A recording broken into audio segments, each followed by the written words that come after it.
I today know what lawyers feel. I've been put under tremendous pressure. They're looking at the watch and telling me, Justice Shakder, wind it up. But this is, as they say, perhaps my last conversation with you. It's not a speech. I don't like speeches. I don't like speaking from the lectern. I sometimes feel people are captive audience. They are made to listen to judges, whereas we should be listening to them. Having said so, ladies and gentlemen, it's been pleasure, complete pleasure, having been the judge of this court.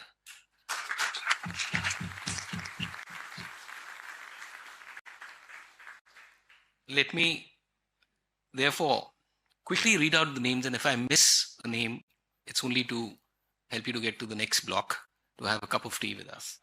So, Honorable the Acting Chief Justice, Mr. Manmohan, my dear, affectionate friends on the bench, senior advocates, and I see a lot of them, my friends from all over. I mean, I've been member of so many committees that all of them have come here only because of their love and affection, which I hope I'm able to reciprocate, if not in this life, some other life.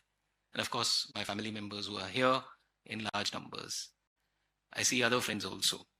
So, Mr. Chetan Sharma, the learned ASG, Mr. Mohit Mathur, Mr. Jatan Singh, Mr. Sandeep Sharma, Mr. Surprakash Khatri, Mr. Sanjeev Nathyar, Mr. Rajesh Mishra, Mr. Nitin Alawat, Mr. Atul Kumar Sharma, Mr. N.G. Sharma, Mr. Jitendra Solanki, Mr. Inder Singh Saroha, Mr. Manjeet Mathur, Praveen Chowdhury, Raman Sharma, Jagdeep Watts, Mr. O.N. Sharma, Mr. Vinod Sharma, Mr. Vipin Chowdhury, and of course, Mr. Santosh Kumar Tripathi. Today marks the beginning of a new chapter in my life. In this court, as I take a bow for the last time, the memories of the past come rushing to my mind. Wet around the years, I literally stumbled into the court from modest ambitions of being a flyer, if you like. I liked the jumpsuit, I liked the glares. I strayed into accountancy and then law. Accountancy was a millstone. I wanted to share it as easily as I adorned it. Not because it was not a noble profession, but the drudgery of all sucked the life out of me.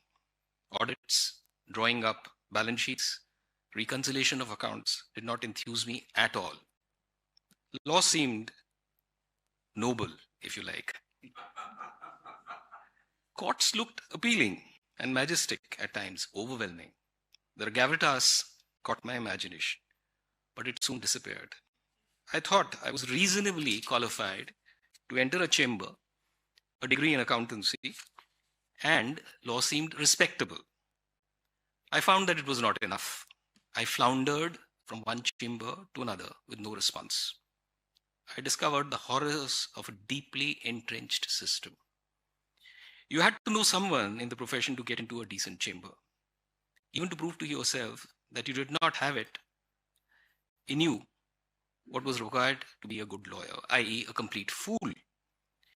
Finally, the babudam, a derisive term used to paint all good souls with one brush, came to my aid. My uncle, my mentor, took me to a very eminent senior advocate, who in turn referred me to another advocate. Our commonality, to my horror, was accountancy. To add to my discomfiture, I was soon followed by a chambermaid who was also an accountant lawyer.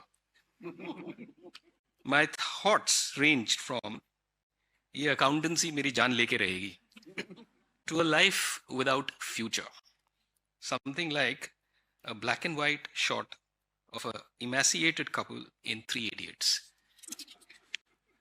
As my senior tundled from one court to another, my colleague and me presented a picture of Mary and her little lambs, being untrained and uninitiated. I found it hard to appreciate that when a matter was put aside temporarily for hearing, it is referred to as Passover, which is the Jewish festival that celebrates redemption from slavery. Or how could a matter be adjourned sine die, with no returnable date. Talwana and Ahmed were two gentlemen I could never locate in the district court on the first day when I entered it.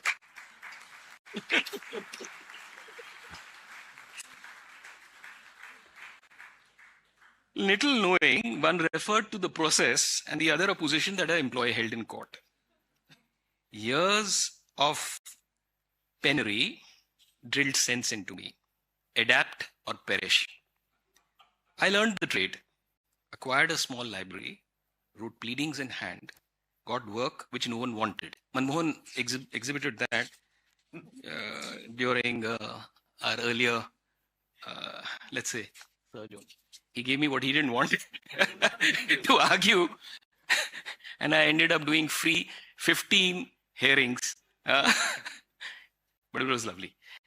I rose, as I say, from the stage of no work, no money, to some work and some money. Diligence paid, friends helped. Clients in the beginning who acted like Shylock turned magnanimous. I came to a stage where there was a lot of work and good recompense, till God smiled. I was offered judgeship.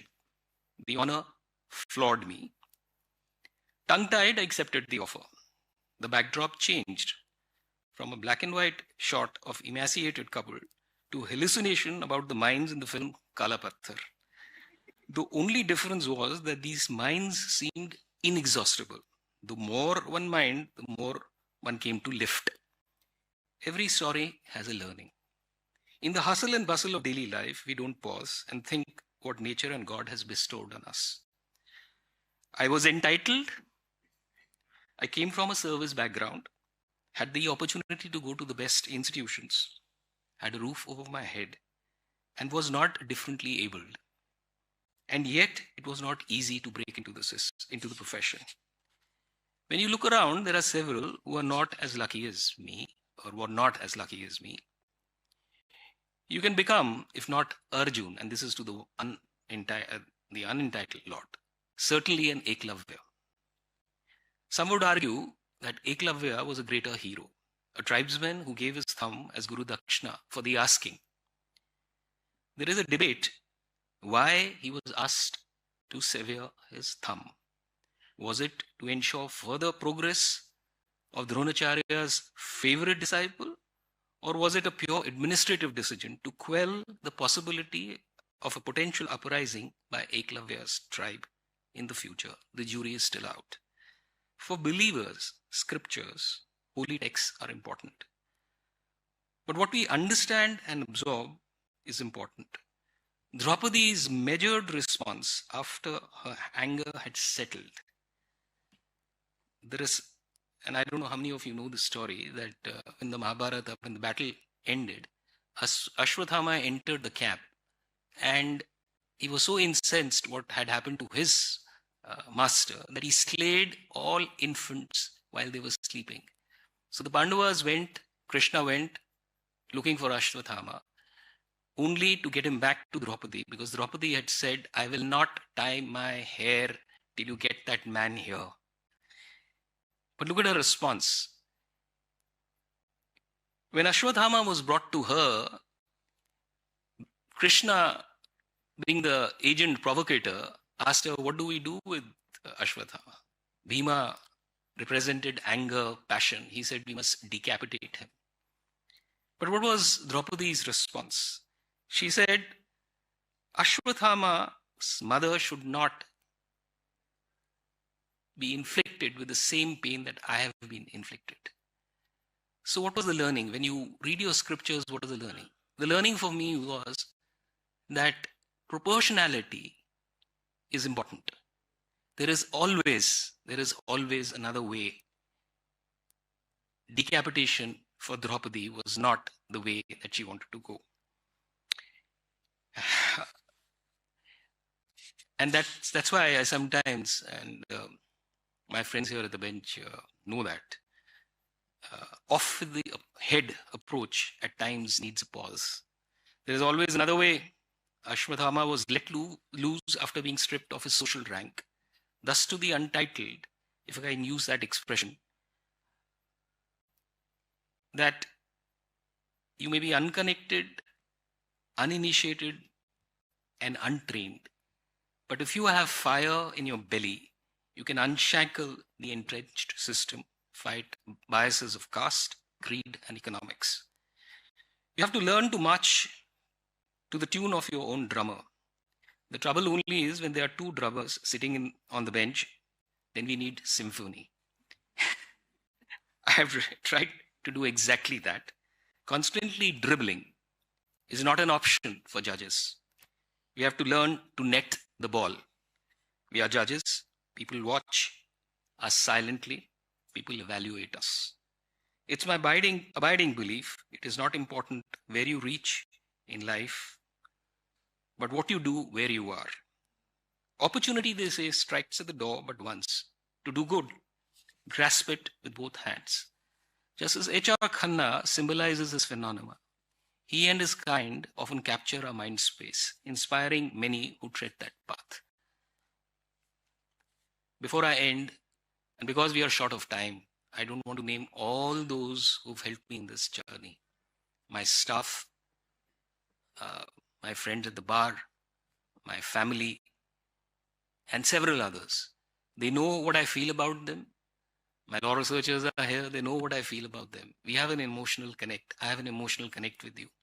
So more power to you. God bless you. And thank you for your patience.